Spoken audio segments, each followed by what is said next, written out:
more importantly, we've got a fantastic presenters tonight. We've got four, not just one, four, talking about decarbonisation. Alex Hynes, Managing Director of Scotland Railway. Kate Von Brack, who is a senior programme sponsor. Syeda Ghufan, Engineering Director, Scotland Railway. And Reeve, Rail Director. Now, what's been really good is because we went to a really good presentation tonight, because this is critically important for rail, they've actually done a pre-event. So those who attend the Ticket to Net Zero, which was 2 weeks ago, that was just a dress rehearsal for tonight. So I'm grateful for they did this dress rehearsal beforehand, and I'm sure it'll be polished off tonight. So between them, we have 75 years worth of railway experience. I'm not going to mention how much is in Bill's pocket in that graph, but it'll be reasonably high. We have 3 engineering degrees. We have 1 economist. I won't see who that person is. We have an MBA in that lot.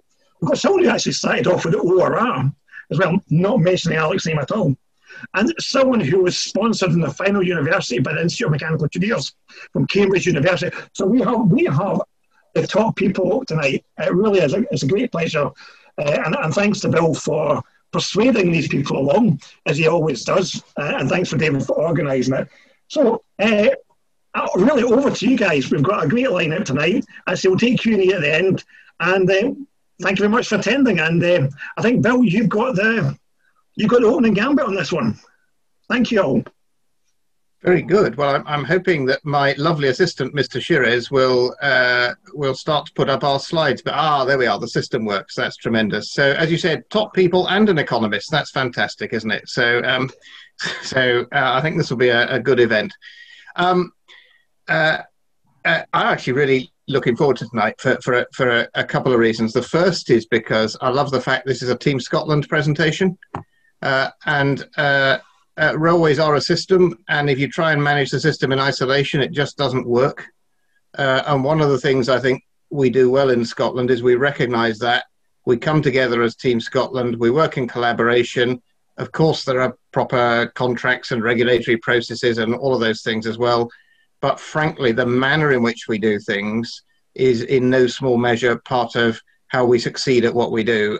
So I'm delighted that this is a joint presentation between Transport Scotland, Network Rail and ScotRail. And I'm even more pleased to see other members of Team Scotland from Caledonia Sleeper and the supply base along today as well. So great. The second reason I'm excited about it is because it's a really important topic. And it's about decarbonisation, which we tend to spell ELECTRIFY hereabouts, but we'll say more about that anon. But it's something we've been at for a while, and if you don't believe me, I can quote no better authority than Andrew Hynes, who, speaking at the National Rail Conference yesterday, said, "Transport Scotland has been thinking about electrification longer. It's part of their political narrative. In Westminster, we are just a bit behind, to put it bluntly."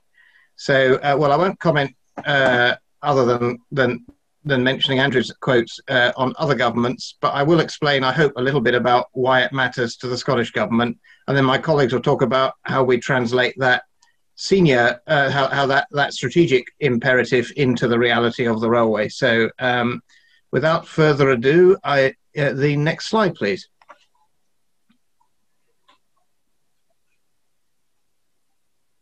Oh. There we go. Right. Can we get that full screen? Fantastic. So here we are in the middle of the pandemic. So haven't we got better things to be worrying about than electrification? Well, here you'll see a picture of our First Minister, and that's when she was delivering the programme for government to the Scottish Parliament last autumn. The programme for government, for those who don't know, is the equivalent of the Queen's speech for the Scottish Parliament. And even in the midst of that really rather difficult period as we're dealing with the pandemic, we do have to keep our sights raised, and we do have to look to the future. So beyond the immediate crisis, to consider how to build means actually we need to take some of the opportunities that we currently have to deliver a fairer, greener and more prosperous Scotland. And that's the challenge from the top. Next slide, please. So what does that mean for transport? So here's a breakdown of emissions from transport in Scotland. I'll start with that worrying 37% figure. So 37% of Scotland's greenhouse gas emissions are accounted for by transport. That means, bluntly, transport is on the naughty step, because some other sectors have done really well in reducing greenhouse gases, and notably, for example, power generation. But in transport, those figures have remained stubbornly high. And of course, as other parts of the sector go down, the percentage that comprises transport goes up. Not a very gratifying thought. But when you look at this analysis, you'll see 40% of the emissions come from the private car, another 12.5% from vans, 12.5% from heavy goods vehicles. But rail is down at 1.2%. So doesn't that mean we've already done it? Aren't we already on the side of the angels? What's all the fuss about? The simple truth is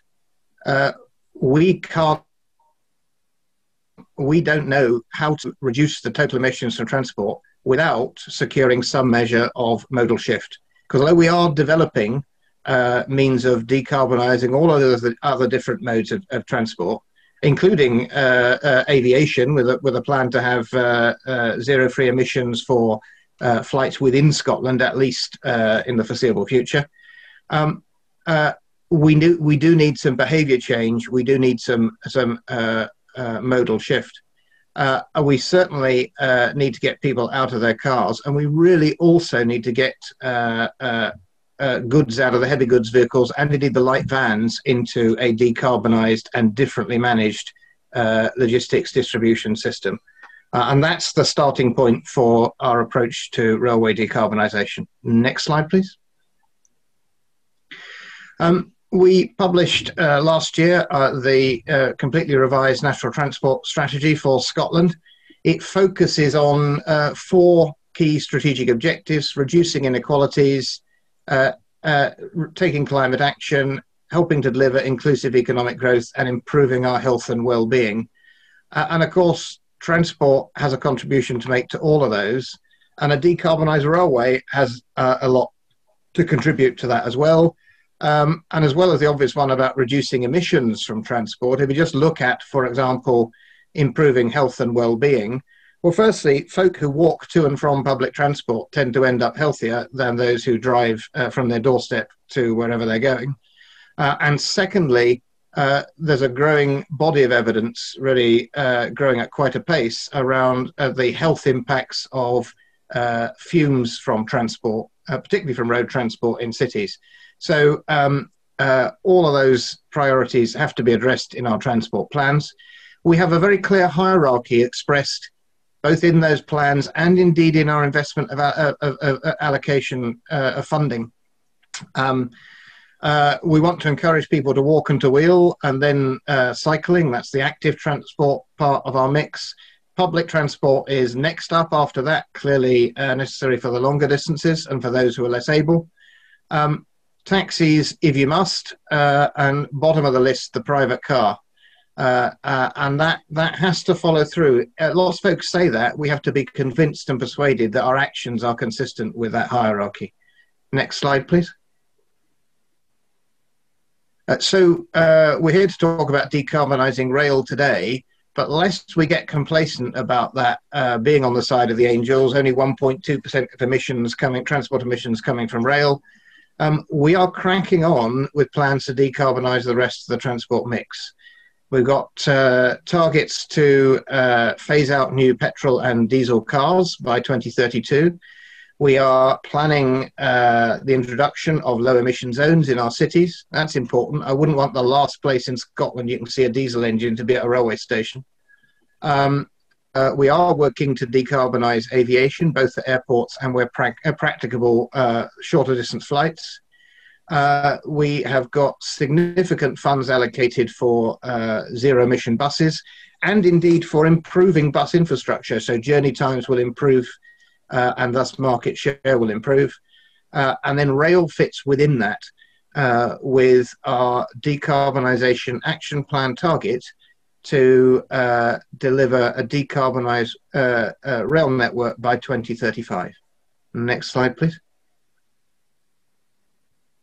And in case you don't believe us, it really just means we have to carry on doing what we're doing. If we're going to achieve that ambitious level of programme, and it is ambitious, is it realistic? Can it be done? Well, the truth is we've done a lot already. We know how to do this. There's a list of the electrification schemes we have delivered since 2010, and that already doesn't include the one we've started on now, which is the East Kilbride to Barhead electrification. So we are quite serious about this, and we do believe that learning by doing is the best way of driving down the cost and driving up the efficiency. That's absolutely necessary if we're to get the right result. You'll hear a bit more about that later on. Next slide, please. Because this is important not just for decarbonisation, but also for the sustainability of the railway business. So a couple of pictures there just worth reflecting on for a moment. Top is the opening of a new station at Rob Royston. There we built a new station in a new community where there's housing development in the suburbs of Glasgow to give people the chance to choose sustainable transport modes as they move into their new housing. You see nice green and utterly reliable electric trains and a fully accessible station. But what I like about that station is that it's been delivered at a lower cost than any of our recent stations as a result of a project led by ScotRail in partnership with support of Network Rail, funded by Transport Scotland and SPT. Really good project, a really good illustration of what investing in sustainable transport looks like. And then below we see a picture of a new, the first of a new freight flow that started last November, if I recall correctly, from Doncaster to a terminal to the southwest of Glasgow. First time that terminal's seen freight traffic for a number of years. And some of you will recognise that's on the East Coast Main Line in Scotland. If you look closely, it's great news because it's lots of containers being moved by rail rather than by road. But disappointingly, there's a diesel on the front of that, but it's running under the wires. Only 45% of our freight services in Scotland are currently electrically hauled, even though a much higher percentage of tonnage through terminals is through electrified terminals.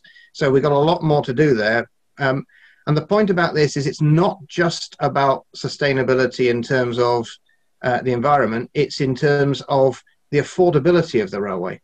Electric trains cost less to buy, cost less to run faster and attract more passengers and indeed freight customers. You can run a longer freight train with an electric train at higher speeds, so you can get them onto the existing infrastructure, which either allows you to run more on what you've got or saves you having to invest in additional infrastructure. So when I'm asked how can we afford to electrify the network, the simple truth is we can't afford not to. So when we talk about sustainability, we mean it in every sense. Next slide, please. And I think that's it from me. That's quite enough from government. Over to the real people who make our railways happen. Thanks, Bill. I think it's Syeda and Katie now. Next on. We wanted to we change the presentation slides.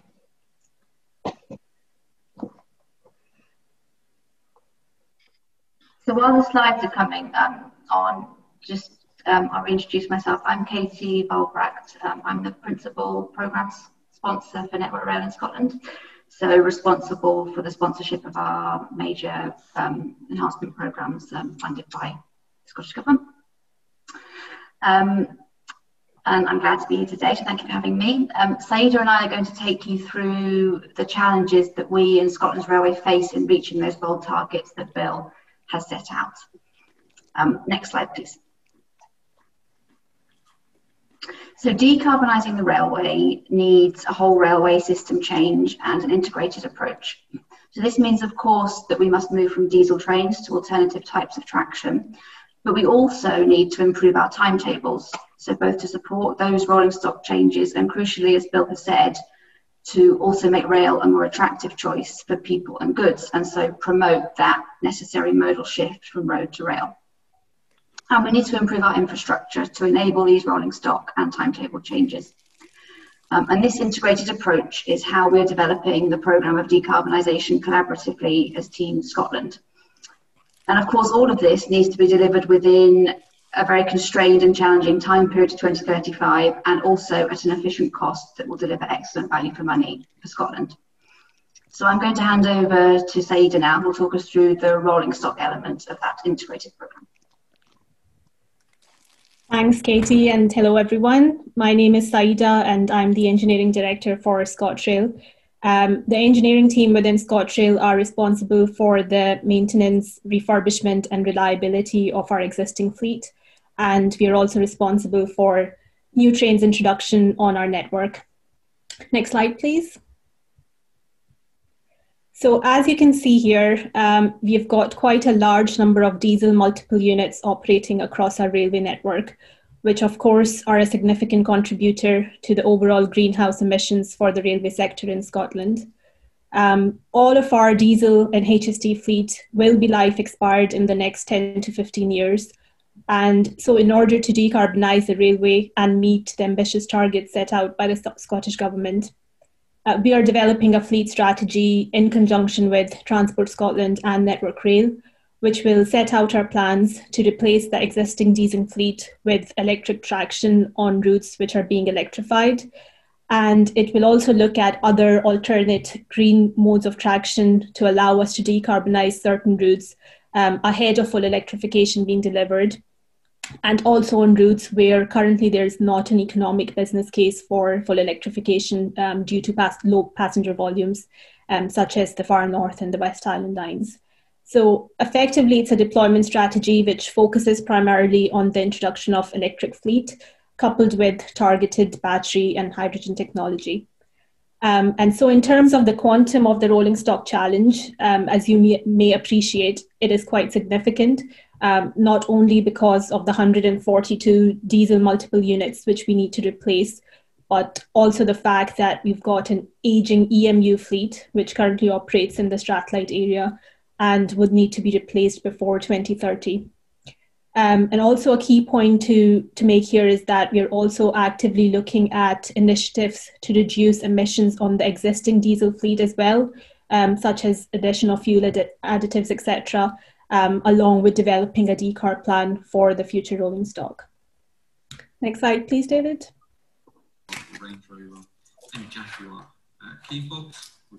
So there has been a lot of interest and discussion with regards to alternate modes of traction in the last few years. And currently, the only developed options for independently powered multiple units are hydrogen and battery trains. And both traction types would require new support infrastructure to be created if they are to operate on non-electrified lines. And the different range limits of the technologies would result in effectively two different operating models emerging, which are, for hydrogen trains, similar to diesel trains, you top up hydrogen as a fuel, which basically enters a hydrogen fuel cell fitted on the train. You take oxygen from the air intake, which then in simple terms goes through an electrochemical reaction in the fuel cell, generating electricity and driving the traction motors and having water and steam as a byproduct. And battery trains are effectively a bi-mode train where you charge your batteries via a pantograph, both statically and dynamically, and also at dedicated charging locations. And the important thing is that the operational resilience impact of both technologies, especially discrete charging, it definitely needs to be carefully considered in relation to the timetable impact and the potential need for concurrent charging, especially at through stations. Next slide, please. So this slide gives you an overview of how these technologies compare in terms of the key parameters. So if we look at range, for example, hydrogen trains clearly gives you a much better range, but the support infrastructure and logistics involved in producing hydrogen or transporting hydrogen is a lot more complex, and you know, the operating costs are very high as well, both for on-site production using an electrolyzer or off-site generation. And I think more work is required to further synchronize investments in the production, delivery, and application to reach the scale at which hydrogen is competitive. And I think the research in this area has already been carried out, you know, in terms of looking at other more affordable material for the fuel cell membrane, and also looking at whether we could utilize overnight wind power to run the electrolyzers to bring down the costs. And in terms of battery trains, obviously the range is not great at the moment, but there's a consensus from manufacturers that battery technology and battery chemistry would improve significantly in the next 5 to 10 years. Sorry, if you're not speaking, can you please put yourself on mute? I can understand. Not really, no. Simple plans. No nonsense. I think Alan, it might be yourself. Sorry, thanks. Okay, so in terms of battery trains, I think, you know, the consensus amongst the manufacturers is that battery chemistry will improve significantly in the next 5 to 10 years, and this will result in lighter batteries with shorter charging times, longer lives, and longer periods between charging, which is critical to an improved operational model. And I think from a power supply point of view, I think, you know, there is also research going on to look at power supply to the battery trains in a holistic way, with a view to optimize the efficiency of the supply system on certain routes where we will introduce battery trains. But if you compare both these technologies to a modern EMU, and you know, similar to what Bill was saying, the overall operating cost of an EMU is significantly less than a hydrogen train. And so from a long-term sustainability and point of view, EMUs still stand out as a more cost-efficient and reliable option, because purely from a physics point of view, electric trains are collecting electricity on the move from fixed current collection system, which is driving the traction motors without incurring any significant losses, as opposed to what we see in hydrogen trains, where effectively you're using electricity to generate hydrogen and then using hydrogen to generate electricity. And also from an economic perspective, the key 4 factors which we look at in terms of the operating cost for any rolling stock, which is, you know, capital, lease, fuel, VTEC, and maintenance, they're all currently favorable for electric traction. Next slide, please. So we've got quite an ambitious plan to deliver in order to replace the 200 odd units. And I think as with any other new train introduction, there will be challenges which would need to be addressed, which is why we have started early engagement with our suppliers and stakeholders to ensure that we've got clarity on the technical specifications. We are working very closely with Network Rail to ensure that the dependencies are understood both for rolling stock and infrastructure. And we're also working closely with designated bodies to ensure we develop a robust approvals and safety strategy specifically for new and novel technologies. We're also working with suppliers to understand what sort of maintenance depots we will require for the future. And then finally, to ensure that it develops into an operating model, which is, which is not only decarbonising the railway, but also improving the overall performance of the railway and generating more capacity. And I think just to finish off my section, I think, we understand how important this is. We've risen to the challenge to ensure that we've got a zero emission fleet by 2035. So thank you for listening, and I'll hand it back to Katie. Thanks, Syeda. Next slide, please, David.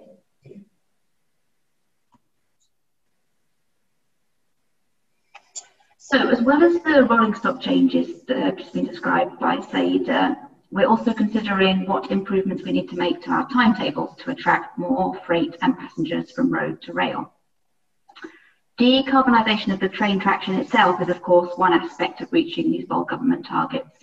But Scotland's commitment to a net zero carbon society by 2045 will require an even more fundamental shift in the way passengers and goods interact with the transport sector.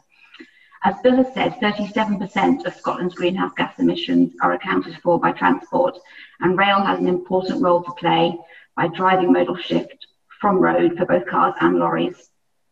There's a big opportunity to reduce the carbon emissions associated with the transportation of goods if we can provide more and reliable paths and increase gauge for larger freight trains.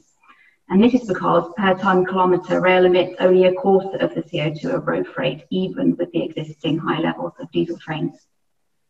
And more reliable, more frequent and quicker journey opportunities for all will attract more passengers to rail as well, of course.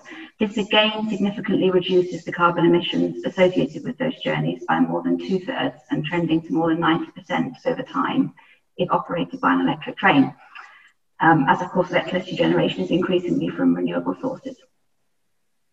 And this will not only drive decarbonisation, but it will also support recovery from the impact we're experiencing from the current pandemic. And our whole pipeline of investment in Scotland's railway therefore integrates to support this goal of decarbonisation of transport. We're developing clear strategies and goals for service improvements on each line of route or geographical area, and building these plans into our schedule for decarbonisation. Next slide, please, David.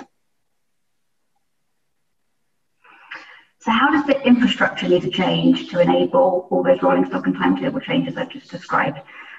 Through our development work, we've been considering all options for achieving the decarbonisation outputs required. A major programme of electrification is, as you'd expect, needed, and that's a large part of what we're going to be doing. But we're also looking at balancing the extent of electrification with the type of trains it needs to support. So with discontinuous electrification on some routes to support the introductory of the battery electric trains that Syeda was describing. This electrification programme also needs to be balanced with infrastructure enhancements to support potential service improvements too. And the picture on the right of this slide is an active example of the kinds of things we're looking at on the route between Aberdeen and the Central Belt. So, for example, new freight loops and freight gauge clearance and signalling changes to enable more trains to operate. There's feasibility work going on across all of Scotland's routes, in fact, to assess these options and determine solutions, and to consider the timing and order in which we approach the possible and required interventions. Next slide, please. So you might now be wondering what actually is our plan for reaching this target of decarbonisation by 2035. And Transport Scotland's Decarbonisation Action Plan, which was published back in July 2020, identified the high-level approach you can see in these maps. On the left, you can see what's electrified in 2020, and on the right, we have this initial proposed approach for meeting the 2035 target. And on that map, red shows what's electrified now, or to be partially or fully electrified in the future. Yellow shows routes proposed for alternative traction as a transition solution, and green shows routes to decarbonise using hydrogen or powered trains. Next slide, please. But this is a dynamic plan which we're continuing to develop right now together as Team Scotland, considering all the factors that we've described so far in this presentation. What we can say is at this stage we've identified the key short-term priorities for delivery in the next 5 years, and now those will decarbonise the routes to East Kilbride and Barhead, which, as has been mentioned already, has actually just begun from a construction perspective, and also Borders and Levermouth. And this initial phase of the plan is linked to rolling stock life expiry, with a focus on the replacement of the Class 156 diesel fleet by 2025. Sorry, can everyone just go on mute? Thank you. By 2025 through direct replacement with electric trains or cascade of diesels that will then be replaced by battery electric trains. This fleet change is supported therefore by the full electrification of the routes to East Kilbride and Barhead, and partial electrification of the newly opened route to Levermouth and the Borders line to Tweedbank. And we also continue to develop options for the longer term, with a particular focus on the extent of electrification and the timing of rolling stock changes for the longer distance routes to Inverness and Aberdeen. Next slide, please. So to give you a flavour of the scale of the infrastructure challenge, the way the current plan is developing means we'll need to electrify about 1,800 kilometres of railway lines in total. So that would be the equivalent of commissioning a Stirling, Dunblane, Alloa type electrification project every year between now and 2035. We have 18 new or improved feeder stations to build, and potentially up to almost 1,000 bridges to complete works to in order to make them safe for electrification. Next slide, please. And finally, a bold programme of this scale clearly presents us some challenges. It's obviously very exciting for all involved, but there are challenges nonetheless. So the scale of this programme requires us to develop and deliver more efficiently, quicker, and to be more adaptable than ever before. To deliver more benefit for less investment and for higher value for money for Scotland. There's a supply chain and procurement challenge for both fleet and infrastructure, but of course there's also a huge opportunity here for the Scottish supply chain and economy. We're building on things like our efficient electrification strategy, and we will lead continuous improvement and innovation in all that we do. We'll also need to continue with strong integration to align our fleet, timetable and infrastructure strategies and schedules, and to enable us to replace fleets efficiently and to redeploy existing fleets to support that continual modal shift in the interim period. We need to remain adaptable and responsive to external changes and drivers. I think we can all say that COVID has taught us that there can be significant change at any time, and with a programme of this length, we need to remain clear in our vision, but we also have to be able to respond and react to emerging technology and adapt to passenger and freight needs over time. And finally, and collectively for all of us in Scotland's Railway, we need to lead our rail industry team and supply chain to successfully meet these bold and exciting targets for our railway. Thank you. That's all from me. Thank you, Katie. As we swap slides, we're going to move on to, is it Alex next? Have you got the floor next? Yep. There's a few questions coming in the side panel now, so our previous presenter can have a little look in the panel and just get prepared.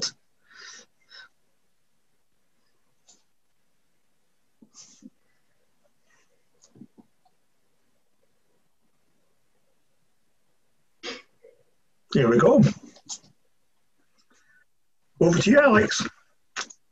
Thank you, Ian. Thank you, David. You look good with a tie on. Not long to go now. I feel slightly uncomfortable surrounded by so many engineers. Of course, there are only three types of economists: those that can count and those that can't. So here's a picture. Here's a picture of me back in the good old days when we used to get dressed to go to work. Although, as Bill reminds me, just because you're living at work doesn't mean you can't wear the tie. And as we've said, Scotland's Railway is a rapidly evolving environmental success story. Actually, 76% of ScotRail passenger journeys are already made on electrified lines, and it's 45% for freight. Rail is already the most sustainable mode of public transport, and as Bill said, it's only 1% of the total transport carbon emissions in the country. But of course, the target is 0, not 1%. And so we've got this ambitious target between Team Scotland to remove diesel passenger trains from the network by 2035, which sounds like a long way away, but of course in railway terms it isn't, which is interesting when we're discussing the technological advances with battery and hydrogen, what have you. To some extent, we've got to nail our colours to the mast pretty quickly rather than wait for technology to solve our problems. Next slide, please. So obviously we've been electrifying railways in Scotland for rather a long time. Last year was the 60th anniversary of the first electrification schemes in the Glasgow area and the famous Blue Train. And if you exclude London, of course, we have the largest urban rail network in Britain. So interesting that Bill talked about, learning by doing. There's a tremendous amount of experience in Scotland, both present and past, which we need to make sure we tap into to make sure we do the very best possible job of the period between now and 2035. We've changed traction before. We went from steam to diesel and to electric, and in the future we'll have a lot more electric, and we might have some other technologies as well. And there's a picture of Kincardine when it was served by steam trains, and hopefully if Calgo get a rolling stock order, we'll be reopening the railway in that part of the world and electrifying it to serve not just the new factory but the west of Fife. Next slide, please. So, everyone talks about climate change and decarbonisation and greenhouse gases, but here's the science bit, which is, this is as scientific as I get, I'm afraid, with my arts degree. So why are they called greenhouse gases? Well, carbon dioxide largely is accumulating in high concentrations, trapping the heat in the planet. And what this shows is the temperature of the Earth's surface over time. And as you can see, it's been rising rapidly in the last 100 years or so. And what it shows there is a projection of what we expect to happen to temperatures in the coming 100 years or so, central, high and low, which is actually pretty terrifying. That looks like an exponential curve to me.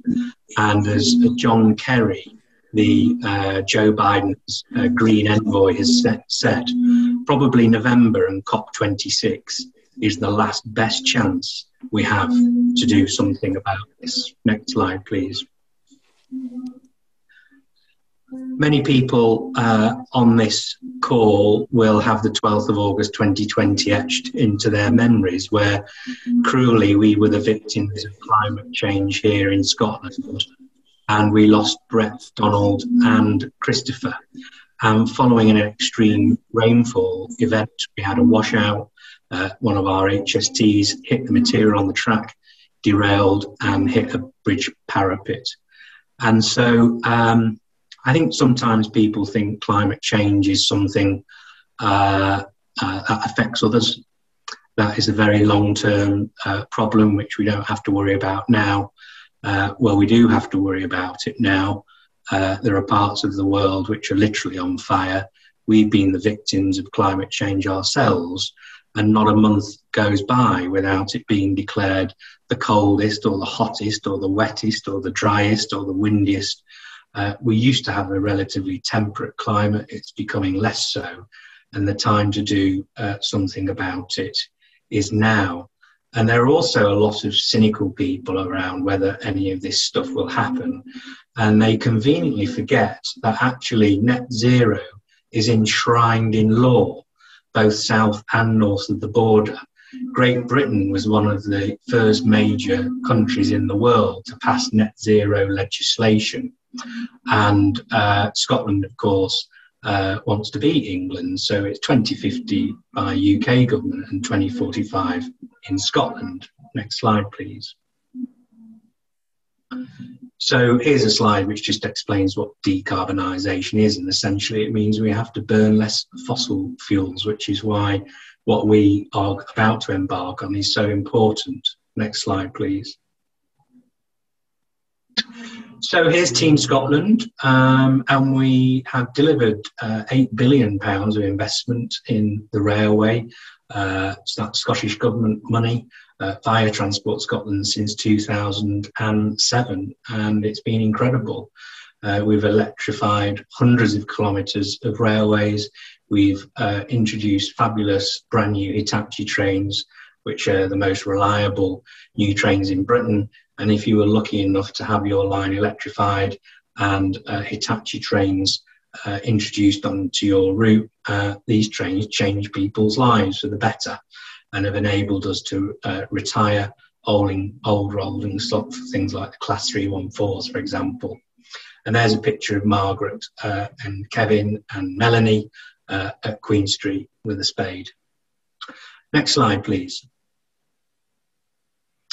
And of course, in 2015, we opened the Borders Railway, the first new railway in Britain to be built for over 100 years. And I'm sure you will remember the part of the Queen's speech where she said she was particularly pleased to see that provision had been made passively for electrification. And as a minimum, we will be introducing battery electric trains onto the Borders Railway in just a few short years. And of course, the challenge will be to continuously electrify that line, providing its value for money to do so, because of the huge success of that railway. At most timetable changes since the Borders Railway opened, additional carriages were added to the service. And I remember stakeholders saying, you know, where on earth are these additional carriages that you are allegedly adding to the service? And we were adding them, it's just the customers were coming quicker. So this extraordinary success story of the Borders Railway is now reaching the density where electrification makes sense from an economic perspective, and then of course from an environmental perspective. We need to decarbonise it anyway. So electrification is what we're going to do. Next slide, please. So in July of last year, i.e. after coronavirus hit, obviously we had the publication by Transport Scotland of the Decarbonisation Action Plan, which for me was an extraordinary piece of political and environmental and transport leadership. The fact that we have a plan, the fact that Transport Scotland, ScotRail and Network Rail Scotland are working collaboratively to bring it to life is a huge opportunity for us. And you know, the tragedy of coronavirus and all those people who've lost their lives perversely have created an opportunity for us on the decarbonisation front. So obviously railway projects are reassuringly expensive. We're trying desperately to get the cost of railway projects down. But a lot of the projects which were about growing the railway, expanding peak capacity, rebuilding stations are phenomenally expensive. And we can put those on the back burner for a few years because no one's expecting passenger numbers to come back quickly in the same number as pre-coronavirus. And what that has enabled us to do is to reprioritise our transport projects. And so the projects which are about decarbonisation, we've enabled them to come to the front of the queue. And you'll see that most of the big projects we deliver in Scotland in the next few years will be about decarbonisation rather than making it larger, albeit we do need to make sure it's attractive enough to drive modal shift. Next slide, please. So here's our pipeline of projects, and there's a map of Scotland, and it shows all the projects we are in the process of delivering for our passenger and freight customers, and the ones which are green contribute to the decarbonisation agenda. And you know, that list is sort of rather greener than it once was. Next slide, please. And similarly, in the medium term, we have got a list of projects which we're continuing to develop across Team Scotland, and we need to crack on and make sure we electrify the line between Central Belt and Aberdeen and the line between the Central Belt and Inverness. And lots of people said, oh, well, they'll never do that. Well, we've got to decarbonise it somehow. Continuous electrification is the best way to deliver that railway. And as Syeda said in her presentation, actually, if you combine the decarbonisation programme with the rolling stock programme, you actually start ending up with some different deadlines. So in an ideal world, we wouldn't want to electrify to Aberdeen by 2035. You'd actually want to do it by 2030, because that's when the HSTs are life expired. And this is where the collaborative working between infrastructure, trains and timetable should enable us to come up with a much better outcome than would otherwise be the case. Next slide, please. And the time is now. You know, as Bill says, you know, we've already started the electrification of East Kilbride and Barrhead. An enormous amount of work is going on behind the scenes to develop these decarbonisation projects, to make sure the cost of them is one which Scottish Government can afford, so that Bill can give us the money and we can go and build it for Scotland. And it's a hugely exciting agenda. We can make sure that we build on the success of the past to create a greener, fairer society for Scotland. And this literally is a greener railway in the making. So thank you for your attention. I think that's the end.